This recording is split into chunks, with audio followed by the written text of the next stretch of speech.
that you botched started pulling in visitors from every universe. The multiverse is real? They all die fighting Spider-Man.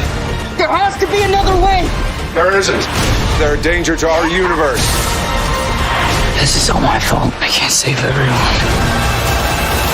तब तो सभी ने no वे home देख ही ली होगी, तो अब मुझे स्पॉइलर वार्निंग्स देने की कोई जरूरत नहीं है, क्योंकि आज बहुत दिन बाद वीडियो लेकर आया हूँ। और आज इस वीडियो में हम बात करेंगे स्पाइडरमैन नो वे होम के 10 जबरदस्त सीन्स के बारे में, जो मुझे पर्सनली काफी एक्साइटिंग लगे और आई होप वो आप लोगों को भी पसंद आएंगे। तो गाइस बने रहिए मेरे साथ इस वीडियो में, क्योंकि आज हम बात करेंगे स्पाइडरमैन नो वे होम के 10 बेस्ट मोमेंट्स के बारे में। So watch this video till the end.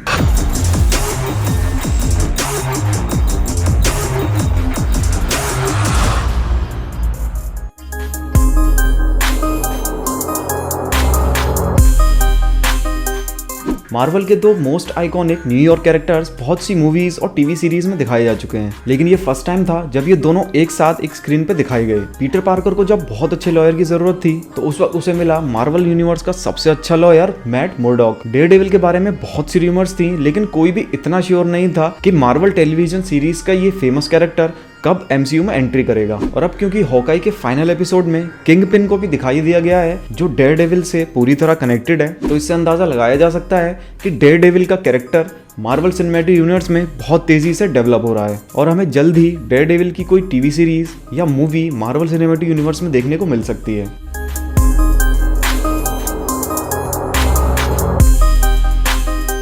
Final battle में जब डॉक्टर स्ट्रेंज की स्पेल रिलीज हो जाती है, तो उसके बाद स्पाइडरमैन के बाकी विलन्स भी दूसरे यूनिवर्स से इस यूनिवर्स में आना शुरू हो जाते हैं, जिसके लिए पीटर को एक आइडिया आता है कि अगर डॉक्टर स्ट्रेंज एक और स्पेल कास्ट करे जिससे सभी पीटर को हमेशा के लिए भूल जाएं, तो ये सब कुछ ठीक किया जा सकता है। लेकिन इसकी वजह से जिसके पास पीटर की मेमोरीज थी वो सब उसे भूल गए, और उसके लिए पीटर नेड और एमजे से प्रॉमिस करता है कि ये सब होने के बाद वो इन सबको आकर सब कुछ बता देगा। लेकिन पीटर ऐसा नहीं करता, क्योंकि उसे लगता है कि ये दोनों उससे दूर रहकर ही सेफ रहेंगे।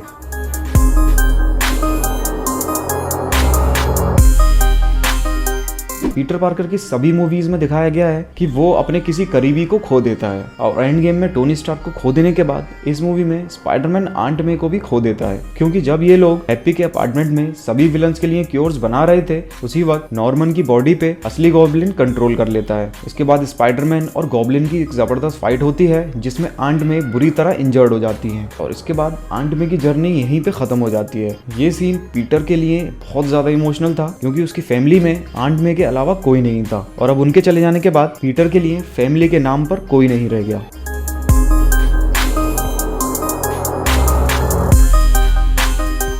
वेनम की दूसरी मूवी का सबसे एक्साइटिंग सीन वो था जब मूवी के लास्ट में हमें टॉम हॉलैंड का पीटर पार्कर दिखाया गया। उस चीज से ये कंफर्म हो गया था कि एडी ब्रॉक का वेनम अब एमसीयू में एग्जिस्ट करता है, जो कि बाकी सभी विलन्स की तरह डॉक्टर स्ट्रेंज की स्पेल की वजह से एमसीयू में आ गया था। लेकिन पूरी मूवी में वेनम को स्पाइडरमैन से मिलने का मौका नहीं मिला, क्योंकि पूरी मूवी के दौरान एडी ब्रॉक ने अपना पूरा टाइम बार में बैठे हुए काट दिया। ये बात बहुत फनी भी थी, लेकिन साथ में ये बहुत डिसअपॉइंटिंग भी था, क्योंकि हम सभी चाहते थे कि उन सभी विलन्स के साथ हमें वेनम भी देखने को मिले। लेकिन टाइम पूरा होने पे वेनम वापस अपने ही यूनिवर्स में टेलीपोर्ट हो जाता है, लेकिन पीछे छोटा सा एक सिम्बायोटिक ड्रॉपलेट छूट जाता है, जिससे मार्वल ने ये इशारा दिया है कि आगे फ्यूचर में हमें वेनम एमसीयू में जरूर देखने को मिलेगा।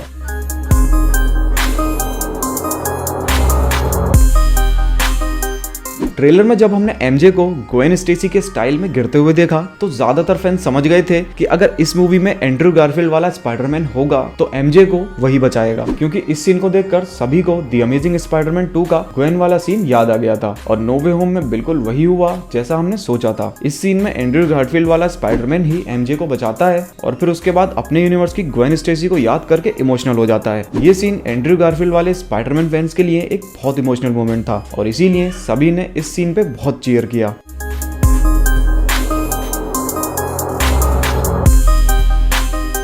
स्पाइडरमैन नो वे होम में बहुत से ऐसे सीन्स हैं जिनकी मूवी में कोई जरूरत नहीं थी, लेकिन उन्हें सिर्फ फैंस को खुश करने के लिए रखा गया था। उन्हीं में से एक सीन वो था जब तीनों स्पाइडरमैन एक दूसरे की तरफ पॉइंट आउट करते हैं, और ये सीन लिया गया था स्पाइडरमैन के एक बहुत फेमस मीम से, जिसमें 3 स्पाइडरमैन एक दूसरे की तरफ पॉइंट कर रहे हैं। अब जिसने ये मीम पहले से देखा था वो डेफिनेटली इसको मूवी में देखकर समझ गया होगा, और इन्हीं छोटी छोटी चीजों से पता चलता है कि मार्वल अपने फैंस का कितना ख्याल रखता है।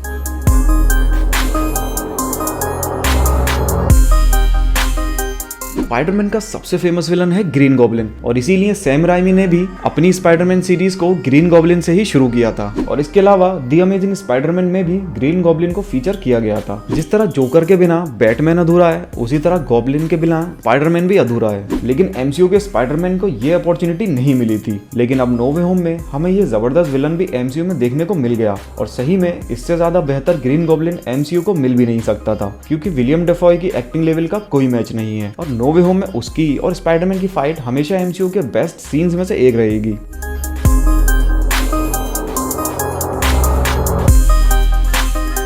अब बात करें स्पाइडरमैन नो वे होम के फाइनल शॉट की, तो गाइस वो सीन भी बहुत ज्यादा खास था। नेड और एमजे को अपने बारे में ना बताकर पीटर अकेले रहने का डिसाइड करता है और वहीं से वो बनता है असली स्पाइडरमैन, जो सबके लिए अनजान है और उसको कोई नहीं जानता। इसके अलावा उस सीन की दूसरी खास बात थी पीटर का नया सूट, जो एकदम comic accurate red and blue colour में था, जो हमें एमसीयू में अब तक देखने को नहीं मिला था। कॉमिक बुक फैंस जानते हैं कि ये सूट स्पाइडरमैन का परफेक्ट सूट है, लेकिन अब हमें ये सूट देखने के लिए स्पाइडरमैन की नेक्स्ट मूवी का वेट करना पड़ेगा।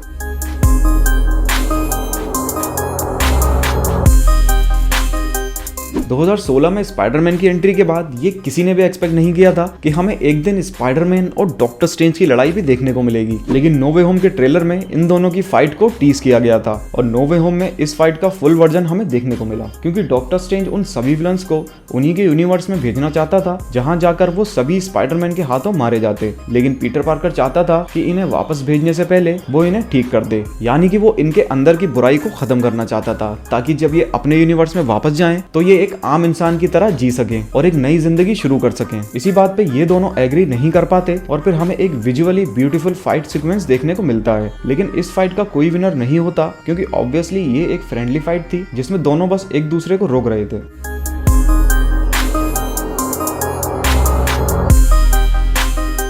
स्पाइडरमैन के बेस्ट सीन्स की बात हो रही हो और उसमें इस सीन को इंक्लूड ना किया जाए, ऐसा तो हो ही नहीं सकता। गाइस, ये सीन स्पाइडरमैन के अब तक के सभी सीन्स में सबसे ऊपर है और शायद आगे भी रहेगा। इस सीन में थे तीनों स्पाइडरमैन, जबरदस्त डायलॉग्स और जबरदस्त एक्शन भी। वो स्पाइडरमैन जिन्हें हम बचपन से देखते आ रहे हैं, उन्हें एक साथ एक ही मूवी में देखना और एक टीम की तरह काम करते हुए देखना बहुत ज्यादा एक्साइटिंग था और इसीलिए ये सीन इस लिस्ट में टॉप पर है। सो गाइस, आज की वीडियो में बस इतना ही। आप मुझे बताएं कि इन सभी सीन्स में से आपका फेवरेट सीन कौन सा था, और जाने से पहले इस वीडियो को लाइक और हमारे चैनल को सब्सक्राइब करना ना भूलें। मिलते हैं अगली वीडियो में and thanks a lot for watching this video.